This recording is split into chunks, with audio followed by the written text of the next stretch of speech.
pribadi semua kau tutup bungkus dengan kuasa darah-Mu yang kudus. Kami menyiapkan hati kami buka hati kami dengan penuh kerendahan hati. Beri hamba-Mu ini otoritas wibawa ilahi, hikmat dan pengertian untuk memberitakan hanya kebenaran firman-Mu, dan biar kau sembunyikan hamba di balik kuasa salib-Mu, dan semuanya hanya untuk kemuliaan nama-Mu, di dalam nama Tuhan Yesus. Sama-sama kita katakan amin. Oke, ini wah, pantesan saya pikir kok suara saya belum-belumnya. Oke, shalom. Shalom semuanya. Ya, jumpa lagi ya. Ini kedua kalinya. Terima kasih Bapak Gembala, Bapak Pendeta Gea. Ini kedua kali kita berjumpa, kemarin di acara tahun baru ya. Nah, sekarang ini saya pakai pink-pink nih sengaja saudara ya.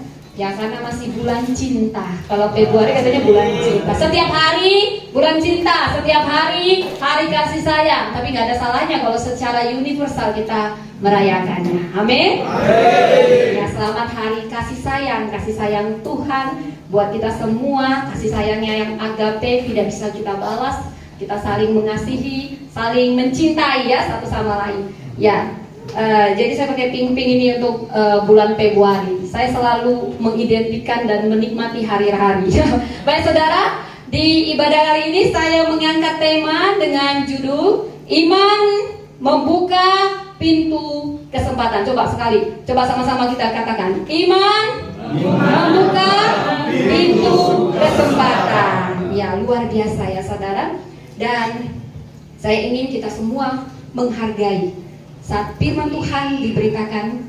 Anak-anak sekolah minggu mungkin bisa dibawa ke bawah kalau misalnya bisa ya, kalau tidak apa-apa, saya bisa mengerti. Jadi mari kita sama-sama buka kebenaran firman Tuhan dari Yosua. Kita akan belajar dari seorang tokoh. Sebulan ini saya belajar dari seorang perempuan yang menurut saya sangat menginspirasi saya sebagai perempuan. Dan saya yakin sembari firman ini diberitakan, firman itu akan berkuasa mengubah hati kita semua. Mari kita buka Yosua 2. Ya, slide next. Ini apa ada begininya biar saya ya. Oke.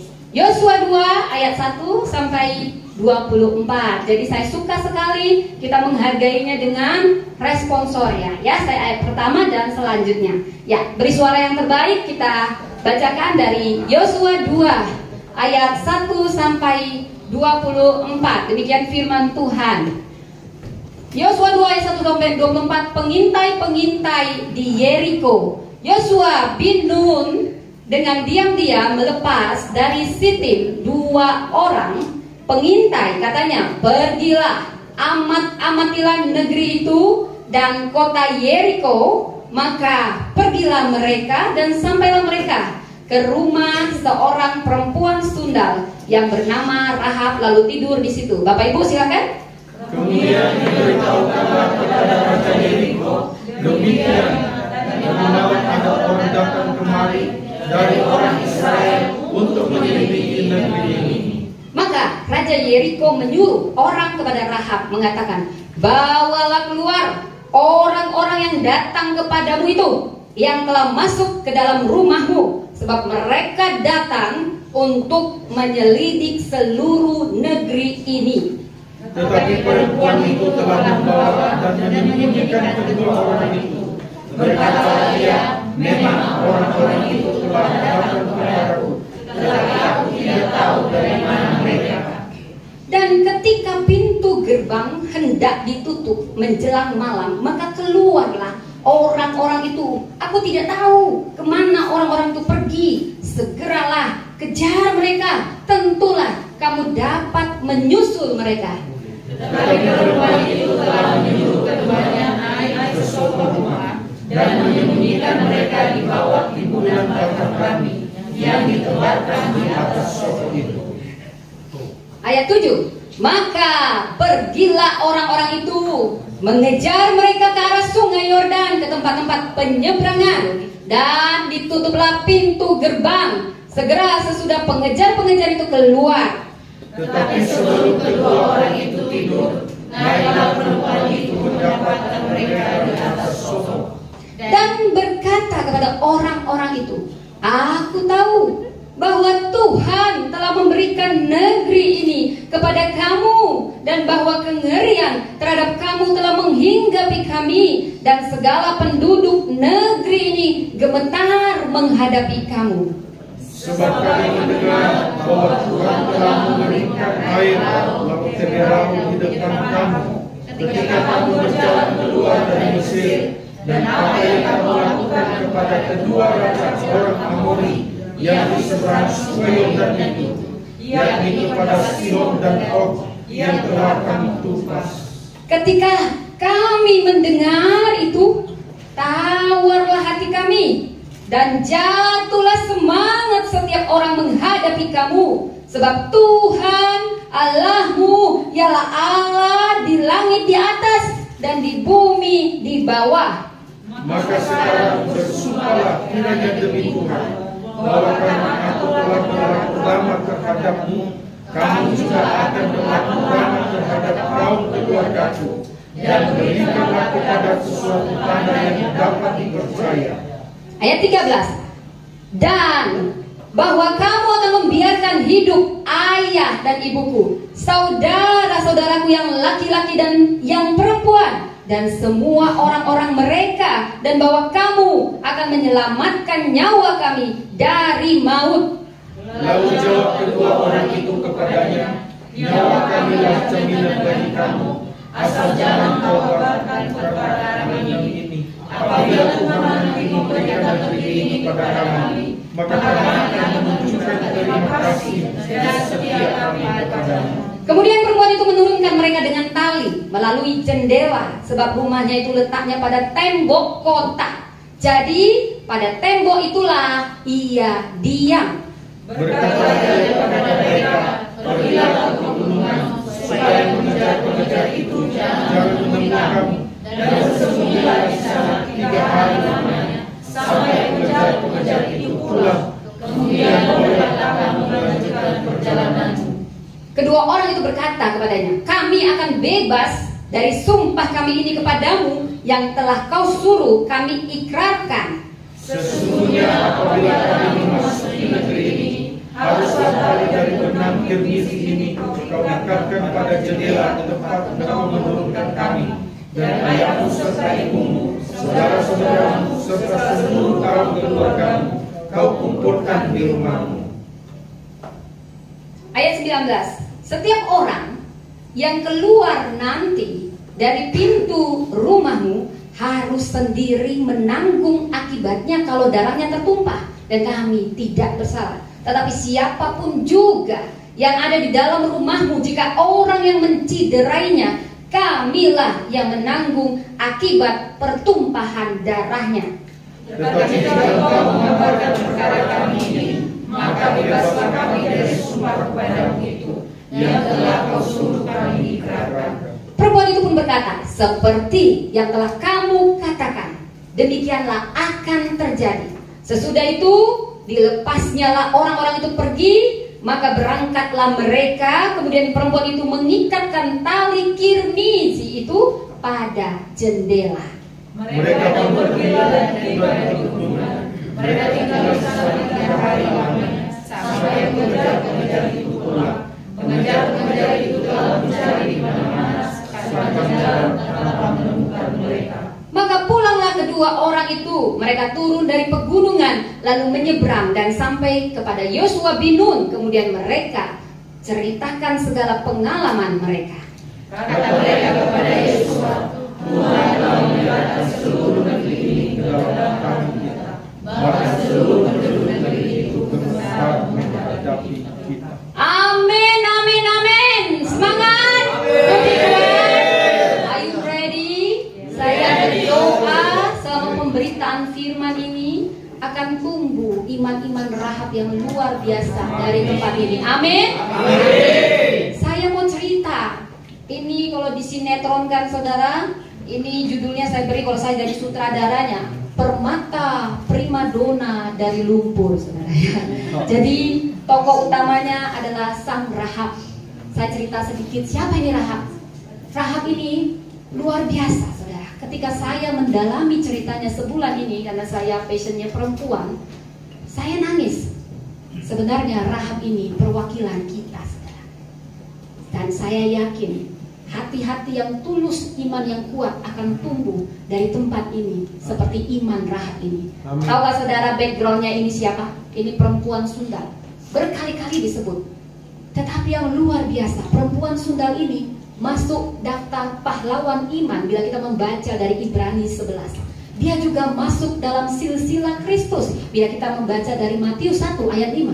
Heran ya, Sarah nggak masuk, Lea nggak masuk, para bangsawan perempuan Israel nggak masuk. Bahkan wanita pertama, Hawa, yang seharusnya wajar masuk kalaupun mau hukum patriarki, nggak masuk, saudara. Tapi perempuan Sundal disebut. Aduh, ini buat malu aja, aibnya disembunyikan dong. Kalau kita ya manusia suka nutupin aib, benar? Tapi di Alkitab ini belak-belakan. Kenapa berulang kali perempuan Sundal itu, bila kita membaca dari Yosua 6, perempuan Sundal itu, apakah sedang diagung-agungkan perempuan Sundal? Tidak. Ada tujuan Tuhan, tiap ayat itu berkuasa. Alkitab ini jujur sesuai konteksnya dan mengandung makna yang dalam. Saudara, mungkin ini perempuan Sundal, tetapi ini perwakilan kita juga. Tetapi apakah Anda mau seperti Rahab atau tidak? Anda yang memutuskan saat ini. Ini wanita luar biasa, saudara. Kalau kita dalam bahasa Ibraninya ya, Rahab, Ibraninya gitu ya. Pokoknya artinya luas, pandang. Ini seorang mantan pelacur dulunya sebelum menjadi istri milioner pada saat itu, saudara. Wah, ini luar biasa. Saya teliti. Dia pemilik penginapan, tinggal di Yeriko. Dia rumahnya di atas tembok kota. Bila kita membaca dari ayat 15 tadi, suku bangsanya apa? Kanaan. Tahukah Anda? Suku bangsa Kanaan itu tidak menyembah Allah Israel. Mereka menyembah berhala. Dan mereka musuh bangsa Israel. Karena itu sebenarnya Rahab juga harusnya dimusnahkan, karena dia orang Kanaan. Tetapi ada yang istimewa dari sini, saudara. Kenapa ini Rahab yang harusnya dimusnahkan? Udah dia Sundal lagi, masuk dalam daftar pahlawan iman, masuk dalam daftar silsilah Kristus. Ini kehormatan luar biasa, saudara. Tapi tahukah Anda apa yang sedang dia lakukan? Dia hanya mempunyai iman yang besar dengan mempertaruhkan nyawanya sendiri, menyembunyikan pengintai Israel karena imannya pada Tuhan. Saudara, saya akan membagikan hanya 4. Saya harap Anda mencatatnya. Ada 4 kalau Anda ingin mengalami pintu-pintu terbuka, pintu-pintu kesempatan terbuka. Siapa di sini mau? Saya mau lihat tangannya. Ada yang mau atau tidak ada mau? Kalau tidak ada mau, kita pulang aja. Ya, amin. Amin. Saya berdoa. Siapkan hati Anda seperti tanah yang subur benih ini, saudara. Seperti kita, ya next, di Ibrani 11 ayat 31. Karena iman, maka Rahab, nah dipakai lagi ini, perempuan Sundal itu tidak turut binasa bersama dengan orang-orang yang tidak taat. Karena ia menyambut pengintai-pengintai itu dengan baik. Bisakah saya putar katanya, saudara? Karena kita menyambut firman Tuhan dengan baik. Karena kita menyambut hamba Tuhan yang memberitakan firman Tuhan dengan baik, maka iman kita pun tumbuh. Sekarang bagaimana siapkan hati Anda? Bagaimana Anda menyambut firman ini? Ada yang luar biasa dari Rahab, perempuan Sundal. Bagaimana dia bisa beriman sama orang Israel? Kita tiap minggu ke gereja, orang tiap minggu ke gereja masih ada yang bunuh diri. Kalau ada masalah langsung chaos. Kok ini Rahab? Adakah dia ke gereja? Gak ada. Adakah yang menginjili dia? Gak ada. Adakah hamba Tuhan yang datang ke rumahnya untuk Rahab perempuan Sundal, bertobatlah? Ada? Tahukah Anda dari mana imannya bertumbuh? Dia perempuan Sundal. Perempuan Sundal kerjanya ngapain? Melayani, maaf ya, hidung belang. Tapi kenapa imannya bisa timbul? Sekarang kita bercermin.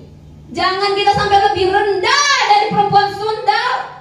Tiap minggu datang iman yang gak timbul. Sekarang kuncinya, apa yang membuat Rahab perempuan Sundal bisa beriman sama Allah Israel, saudara?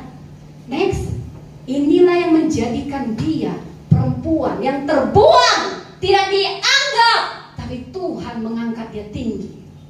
Saudara, kita semua punya masa lalu. Tapi saya punya kabar gembira. Setiap orang kudus punya masa lalu. Tetapi setiap orang berdosa juga punya masa depan. Tahukah Anda, yang pertama dilihat Tuhan dari perempuan sundal ini adalah imannya yang teguh, percaya pada Allah Israel sekalipun dia orang Kanaan, orang penyembah berhala. Tapi bagaimana imannya timbul? Next.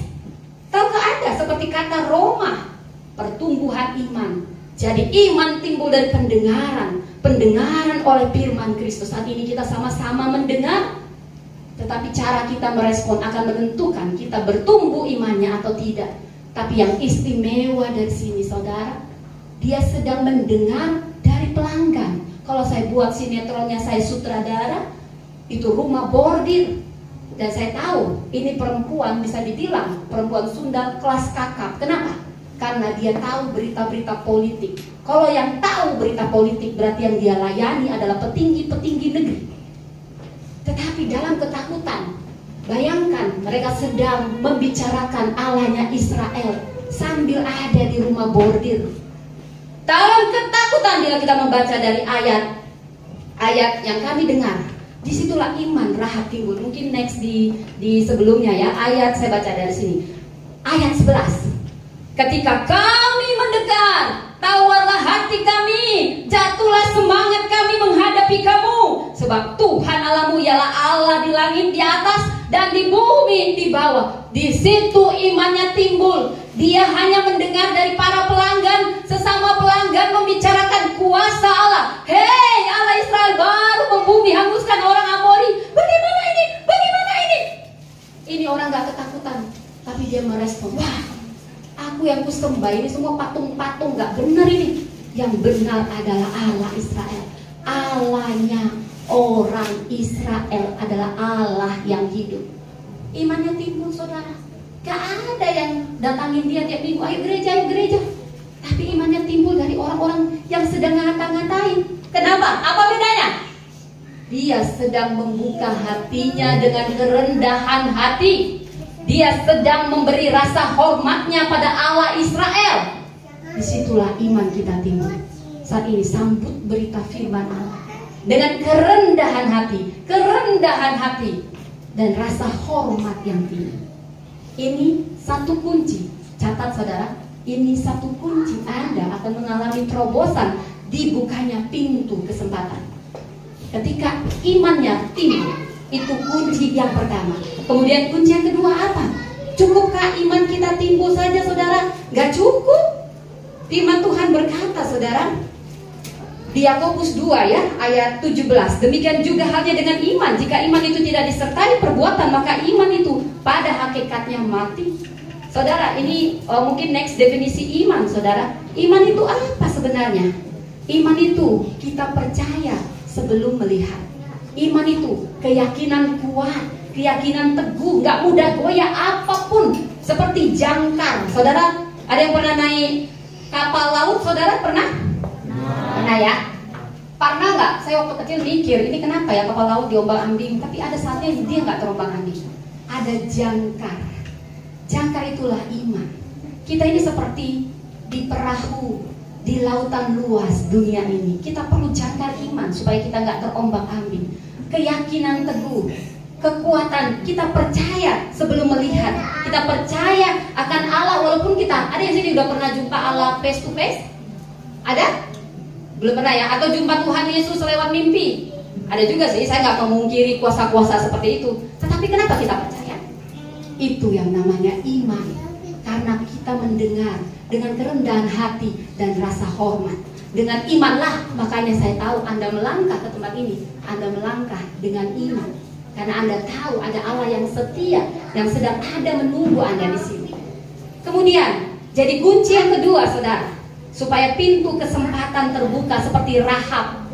Rahab mengalami pemulihan transformasi besar-besaran. Dari pelacur menjadi istri milioner, menjadi nenek moyang raja segala raja.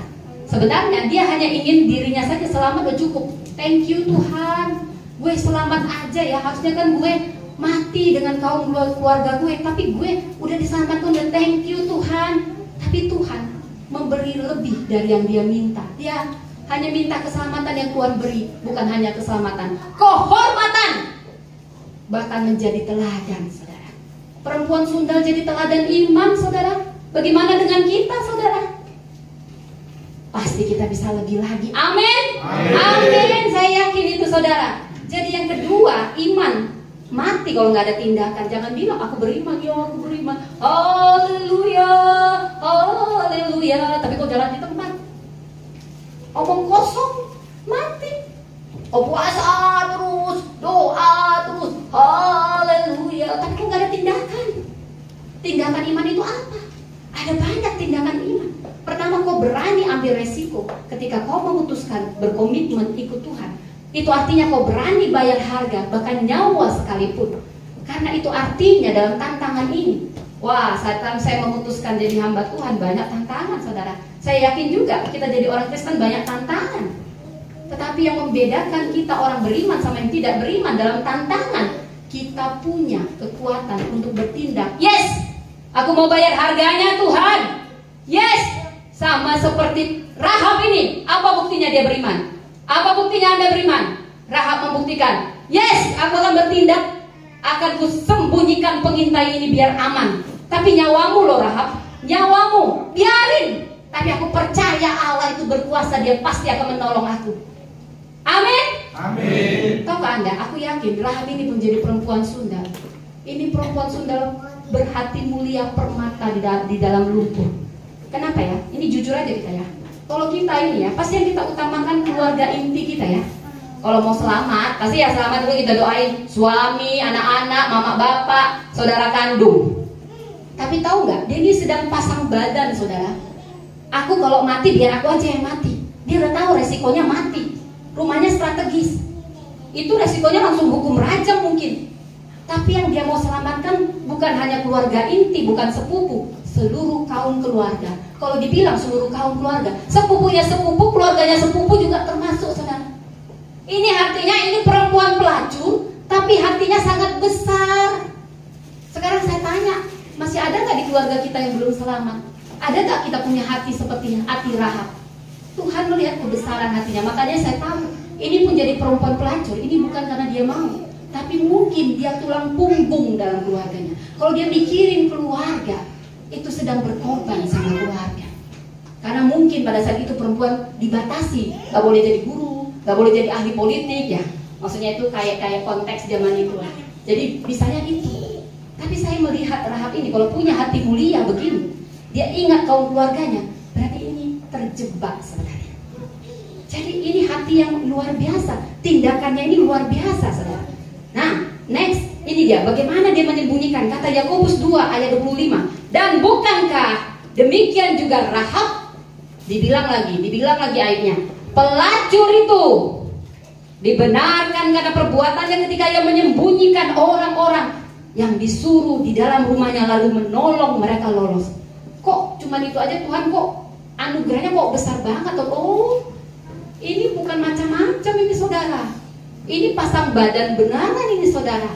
Ini yang Tuhan lihat.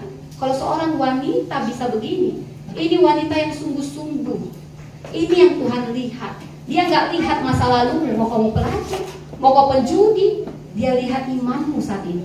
Dia lihat tindakan imanmu. Ada nggak tindakan imanmu? Atau cuma ngomong doang, omdo? Amin. Amin. Ya, satu sama lain. Ayo kita tunjukkan tindakan iman. Coba, saya buat itu. Jangan ngantuk-ngantuk, bangun. Ya, next ya.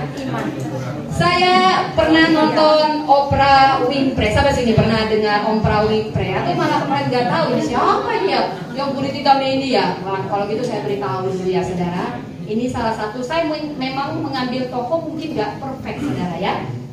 Tapi ini mirip kayak Rahab sebenarnya. Ada miripnya saudara. Ini seorang kulit hitam dulu, dia tahun 1954. Termasuk awet muda nih, mirip-mirip mama saya udah 70 sekarang. Tahukah Anda masa lalunya ini suram sekali. Bapaknya meninggal waktu dia kecil, lalu dia tinggal sama neneknya dalam kemiskinan sampai dia itu pakai baju goni saudara. Dan yang paling menyedihkan bagi setiap perempuan tentunya, dia pernah dilecehkan sama keluarga sendiri, diperkosa bergilir oleh pamannya, oleh sepupunya sampai dia hamil umur 14 tahun. Dan ketika dia lahiran anaknya mati. Wah, ini lukanya dalam, saudara. Dalam sedalam-dalamnya, hancur. Kalau begini yang bisa dibilang, ini gara-gara gue diperkosa makanya gue jadi pelacur. Dia bisa ngomong. Tapi tahukah Anda sekarang dia siapa? Dia salah satu masuk wanita paling berpengaruh di dunia dan daftar orang terkaya. 400 orang terkaya di dunia. Dan sampai saat ini, kalau Anda belum pernah kenal ini, coba nonton Oprah Winfrey. Dan kata-katanya yang menyentuh saya dan menginspirasi saya. Jangan biarkan masa lalumu mengendalikan masa depanmu. Percaya pada Tuhan. Dan ini bekerja keras, itu artinya kau bertindak dengan iman. Gunakan hidupmu, gunakan potensimu untuk memberi dampak bagi dunia. Turn your wounds, ubah luka-lukamu into wisdom. Dia wanita terbuang gak dipandang, tapi sampai sekarang acaranya memberkati banyak orang. Dia menyekolahkan, memberi beasiswa pada ratusan juta orang pendidikan. Dia percaya masa laluku bisa kelam. Tapi ini orang tidak pernah menyalahkan masa lalunya, justru membangkitkan dia. Dia percaya dengan imannya bahwa setiap orang diberi Tuhan kesempatan yang sama. Saat ini saya bisa melihat wajah-wajah kalian, wajah-wajah yang diberi kesempatan yang sama. Bagaimana kalian merespon? Apapun masa lalu kalian, jangan suka nyalain ini gara-gara bapakku bercerai sih. Ini gara-gara aku sih gak disekolahin, pakai ditinggal-tinggal segala. Sekarang coba ubah luka-lukamu itu menjadi hal yang manis. Di dalam kita ini semua Tuhan tawarkan hal yang sama. Ada potensi-potensi yang Tuhan beri. Dia Tuhan yang adil. Anda percaya dia Tuhan yang adil? Amin. Amin. Saudara, kalau Anda dikatakan beriman, next, itu artinya Anda mengembangkan diri. Itu tindakan iman. Kalau Anda dibilang beriman, itu sesuatu yang aktif, bukan pasif. Anda bisa melihat tiap peluang dalam tantangan. Anda bisa menciptakan sesuatu yang bermanfaat. Anda bukan berarti tidak takut, tapi Anda sedang berjalan dengan keberanian menghadapi ketakutan. Orang yang berani bukan berarti tidak punya rasa takut, tapi dia mengalahkan ketakutan karena dia punya iman. Orang yang beriman berarti mengasah semua skill, mengasah potensi, mengasah bakat, talenta. Iman itu bicara sesuatu yang aktif, bukan yang pasif. Inspirasi, motivasi. Kita punya Roh Kudus. Amin. Amin. Undang Roh Kudus. Dia roh yang memberi kita hikmat untuk kita bertindak dari iman yang kita dasari. Amin. Amin. Amin, saudara. Next. Apalagi saudara? Ini dia. Anda tadi kunci yang pertama iman. Kunci yang kedua tindakan iman. Kunci yang ketiga ketaatan, saudara. Iman, tindakan, ketaatan. Anda pasti sudah terbuka pintu-pintu kesempatan yang mungkin Anda nggak melihat juga. Karena ini sudah janji Tuhan, janjinya ya dan amin. Tapi kalau kita bicara ketaatan, saudara, apa yang bisa membuat Rahab? Yes, next, rahasia tali merah. Saya berharap Roh Kudus berbicara pada Anda pribadi, lepas pribadi saat ini. Apa rahasia tali merah Anda? Apa bukti ketaatan iman Anda yang justru akan membuka terobosan besar saat ini? Saya berdoa, kalaupun Anda beriman, bilang, yes, saya beriman, saya tiap minggu juga melakukan tindakan iman. Tapi kenapa pintunya masih tertutup, Tuhan? Rahab, kalau tidak melakukan yang ketiga ini, ketaatan, rahasia tali merah, dia dan seluruh keluarganya tetap akan binasa.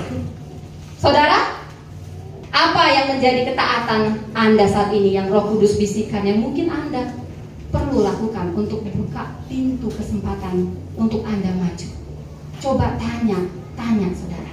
Kalau Anda sudah beriman, sudah bertindak, tapi ada yang Anda kompromi, pintunya tetap tertutup, saudara.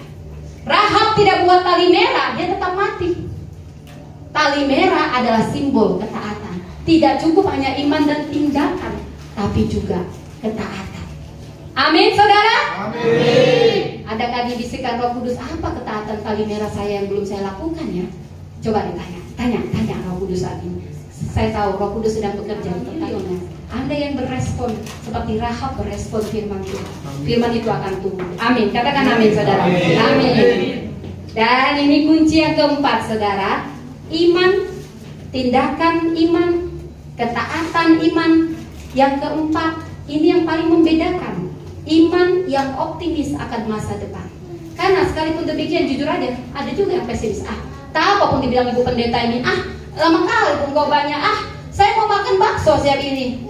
Nah itu tuh, mungkin itu yang menghalangi Anda terbuka pintu kesempatannya saat ini. Cara pandang Anda, sikap Anda, saudara, ini yang terakhir, saudara.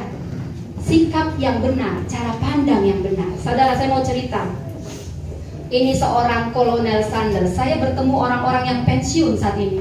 Entah kenapa saya bertemu teman-teman mama saya, teman-teman pasautan saya, semua orang pensiun. Dan mereka mengatakan hal yang sama. Kalianlah yang muda-muda ini, kami sudah tua. Tetapi saya terinspirasi dengan Kolonel Sanders. Seperti Roh Kudus ingin bicara, Tuhan tidak cari yang muda saja. Mau tua, mau muda, aku mau pakai setiap generasi yang punya sikap benar, yang punya cara pandang benar, dan terutama tidak pernah menyerah dengan imannya. Anda tahu, ini perwakilan kita, Kolonel Sanders. Dia pernah tugas di pom bensin, dia pernah jadi kondektur, gagal terus, pernikahannya gagal. Dia dapat pesangon usia 60 tahun, cuman $100. Coba siapa yang cepat kalkulasinya? $100 berapa rupiah? 1.600.000. 1.600.000. Bayangin, dia dapat pensiun cuma segitu. Tapi ada satu kata yang mengubah dia, saudara. Saya berharap ini juga mengubah cara pandang Anda. Mau ibu-ibu di sini usia 50 ke atas, mau anak muda, saya belum waktunya. Wow, waktu Anda bisa saat ini. Itu tergantung cara Anda memandang, cara Anda bersikap. Dia sudah tua. Bahkan kalaupun dia akhirnya dia mendapatkan apa yang dia suka dan dia fokus pada apa yang dia suka, baru dia berhasil. Sekarang coba tanya kepada kalian masing-masing, apa yang kalian suka? Buat nasi goreng? Ada sini yang suka buat nasi goreng? Dia suka masak ayam dulu. Masa kecilnya suram, anak yatim. Udah anak yatim, miskin lagi, udah miskin, gagal lagi pernikahannya, udah gagal, kerja apapun dia ditolak. Tetapi dia tidak menyerah, saudara. Dia meninggal usia 90 tahun menjadi miliuner. Bayangkan, dia baru laris, baru jadi miliuner, usianya 70 tahun. Gagalnya 1000 kali, bukan 100 kali, 1000 kali. Tapi yang membuat dia berbeda adalah bagaimana dia memandang tidak menyerah. Adakah di antara Anda yang hampir putus asa? Saya mau katakan, jangan menyerah. Fokus pada apa yang Tuhan beri. Setiap kita punya potensi, punya talenta, punya bakat. Tetapi bagaimana cara Anda memandang? Anda tidak akan tahu kapan Anda diangkat tinggi. Bagaimana cara Anda memandang? Next, saya juga mau cerita, saudara. Bapak Gia udah pernah ke rumah saya ya. Nanti kalau pasca dari sini Pak Gia saya undang ya. Kaum perempuannya ya, semoga bisa datang ya, saudara. Saya bukan mau pamer, maaf ya, saya jauh sekali. Tapi sini ada suami saya. Sama-sama kita beriman dari nol. Kami bukan keluarga kaya, saudara. Bahkan suami saya juga berulang kali tidak kerja ya Bapak ya. Suami saya ini melihat saya ini, dia melihatnya dengan cara yang salah dulu. Saya melihat sesuatu, saya dulu MLM, saudara. Kalau MLM, buat mimpimu di dinding. Saya buatlah mimpi, rumah besar. Ini suka-suka saya. Pokoknya kamu berani bermimpi aja dulu, saudara. Suami saya agak keder. Mama, jangan mimpi mama. Dia pernah, saya ingat, saya kayak dianggap, kamu gara-gara kamu saya harus kerja di luar negeri. Kata suami saya gitu kan. Terus saya bilang, kenapa kau lupa? Ada perbedaan anak Tuhan sama anak dunia. Kita beriman, kita bertindak, kita taat, kita lakukan yang terbaik. Ada favor Tuhan, ada anugerah Tuhan. Dan karena itulah kami bisa punya rumah ini, saudara. Kami ini tulang punggung, saudara. Jadi suami saya ini harus keluar negeri karena memang banyak kebutuhan, saudara. Tetapi di tengah itu, walau suami saya ini awalnya cuma yang penting saya bisa bayar cicilan. Sementara saya melihatnya jauh ke depan. Tidak, Tuhan kita tidak terbatas. Tapi saya yang kerja, tapi istrimu berdoa. Kita adalah satu. Saudara, dukung suaminya, dukung istrinya. Berani bermimpi besar, berani beriman, tentu bertindak dan taat. Ada ketaatan, ada tindakan, ada usaha. Pasti apa yang selama ini mungkin tertutup tahun demi tahun, Anda doain belum muncul-muncul.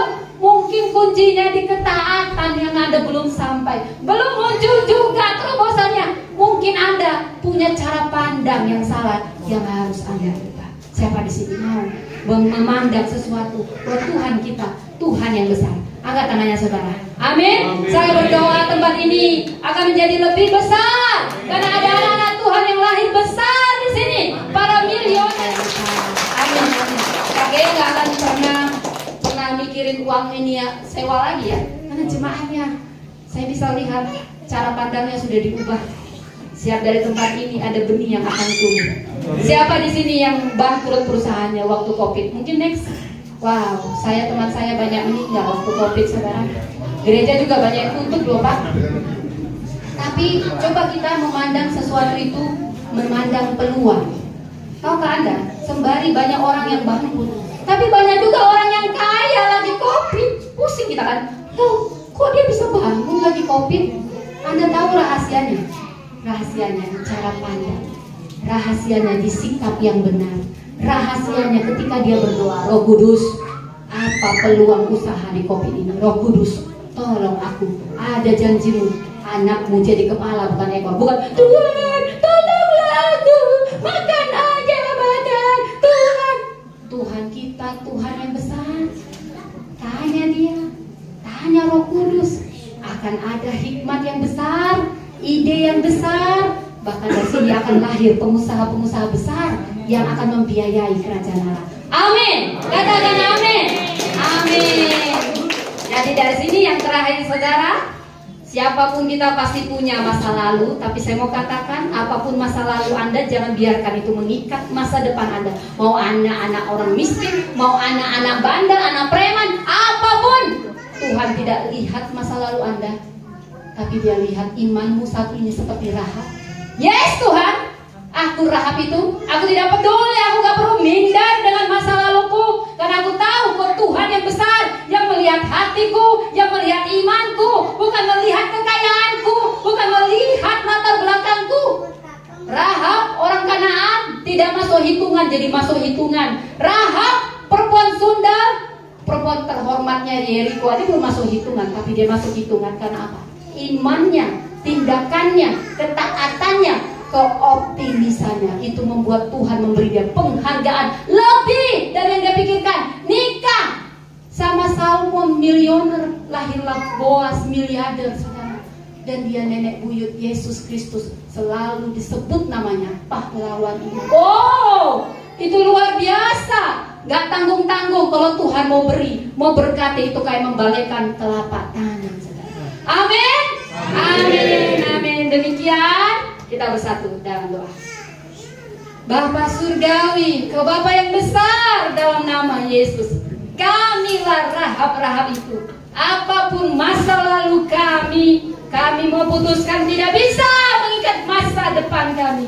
Kami mau beriman teguh, kami mau melakukan tindakan iman, kami mau taat sesuai dengan kehendak-Mu. Kami optimis Kau sudah ada di masa depan kami. Kami akan berlatih, kami akan mengolah semua potensi, semua bakat, semua talenta di dalam nama Yesus. Ada upah kesetiaan, ada upah orang yang berani bayar harga. Dan terima kasih dari tempat ini akan lahir orang-orang besar yang membesarkan kerajaan Allah di dalam nama Tuhan Yesus. Sama-sama kita katakan nama Tuhan Yesus. Sama-sama kita katakan amin.